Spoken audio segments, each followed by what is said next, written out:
Well, thank you, Kristen. Joining us now from Washington via satellite is Congressman Chuck Fleischmann. And Congressman, thanks for joining us. Gene, it's always great to be with you all. Thank you.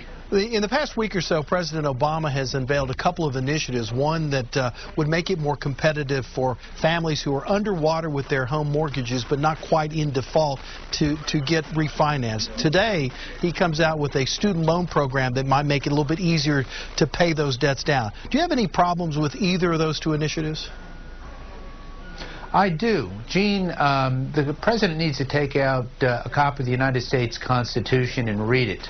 This bothers me very, very much. He came to Congress trying to dictate a jobs plan that was dead on arrival, that was failed, and it was flawed.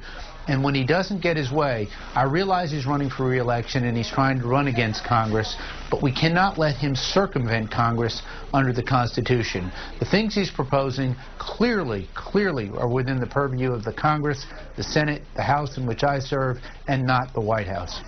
If the president had gone through, as you describe it, more proper channels, would you disagree, though, with the ideas behind that, to help folks out there who are underwater with their homes, to help students pay off their loans? We need to look at this whole situation in America and get away from big government solutions to our problems.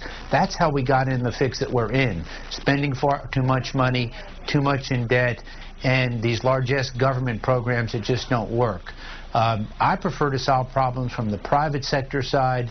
I have a jobs plan that rivals the president's, working on private sector solutions. So yes, I think the president is taking the wrong approach across the board, but my gosh, he's got to start listening to the American people, and I realize he's running for office. I understand that, but please do not circumvent Congress.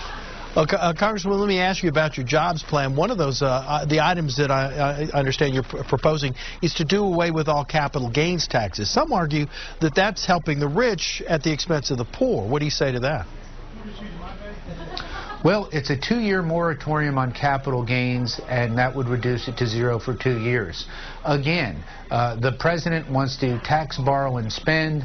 I want to infuse capital from the private sector. We've got a lot of capital out there in America that's on the sidelines, that wants to get into the game and create real jobs. It will stimulate the economy from the private sector side. This will be a great infusion of capital from the American people, not borrowed money from the American government. It's short-term. I think it'll work.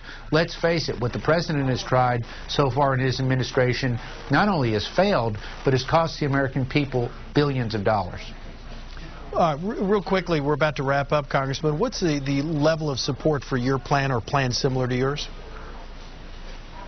I think it's strong, and unlike the president, I didn't come in and try to dictate to another branch of government. I said, let's get a good, strong, free exchange of ideas, some different ideas, private sector solutions, tax reform, tort reform, regulatory reform, getting stability in the markets, and let's get the American people back to work from the right side, from the side of the American entrepreneur. Just today, I honored a business on the House floor from Oak Ridge with an Economic Excellence Award. I want to have that economic excellence across the 3rd District and across our great country. The way to do it is from the private sector side, not from public sector. All right, unfortunately, Congressman, our time is up. Thank you very much for joining us. I'm sure we'll be talking to you again soon. Gene, thank you so much. All right, now let's go back.